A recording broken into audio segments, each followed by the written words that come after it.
price was moving down, but the volume decreased. Now, when the volume decreases and price moves down, what that means is that the market is less interested in lower prices. There's less market participants that are involved as the market's moving down. So think of it like this. Both the buyers and sellers are thinking, oh, we're not interested in lower prices. I'm not interested in lower prices.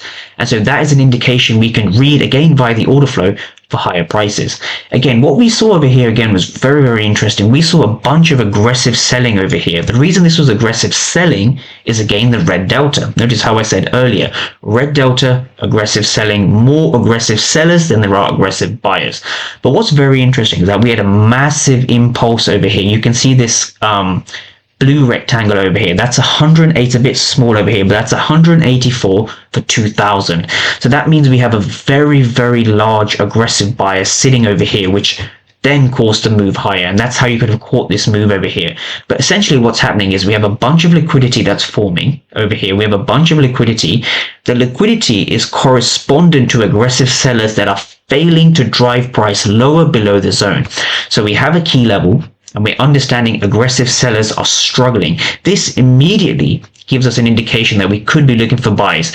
Now, what confirmed it is when we saw a very, very large buyer step in over here, 2,000 for 184. So think of that as a ratio, 2,000 for about, let's just say 200 roughly. That is a 10-to-1 ratio. So we had 10 times as many aggressive buyers step in after these aggressive sellers failed. Again, this is order flow being used to its maximum potential.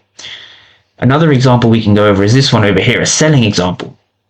We had a key level up here, 5-minute supply and 5-minute demand, right? We're simply reading the numbers over here. We had 0 for 226, 226 aggressive buyers. Despite that, the zone held over here, and we are simply looking to capitalize off buyer weakness. If lots of buyers are turning up and they're not being rewarded, and price is struggling to break the zone, this tells us that the zone is strong because it is being supported by passive sellers. There's more passive sellers than there are aggressive buyers, and this is the true nature behind the high probability A+ fair value gaps that hold, right? Not the ones that sweep liquidity or break structure. Those things are a byproduct of the order flow, which is what a lot of traders miss out on, right? Another example we'll look at, our last example, is understanding that behind every single trade there's a level, and the levels are the most important. So I plug these in the free Discord.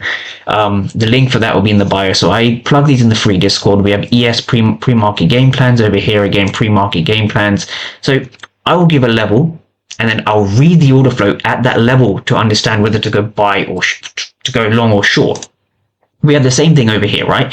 So price is at a supply area. Your job is to patiently wait for sales. And what does it mean for patiently waiting? You have to wait for price to patiently get to the level. If we're at a supply level, you want to see aggressive buyers fail to drive price lower, and you take advantage as the level holds after aggressive buyers have been absorbed. Again, we'll be going over this in future videos, but this is the first kind of video in the order flow series. So to sum this up, we have two candles over here, a green candle and a red candle. What's super fascinating is that you have a green candle over here, but what was at the bottom of this green candle? Very, very fascinating. This would be the wick. And a lot of traders don't understand that there's a lot going on behind wicks.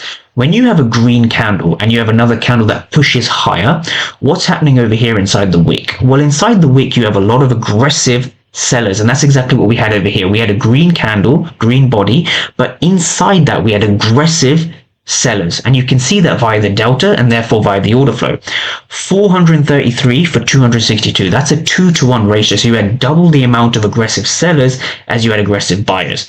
So the truth is you'd have a demand zone over here. This would be a demand area, and you know that the demand area is supported by buyers because there's aggressive sellers that are failing to drive price higher. This is the absorption principle that we will be going over in later videos and tutorials.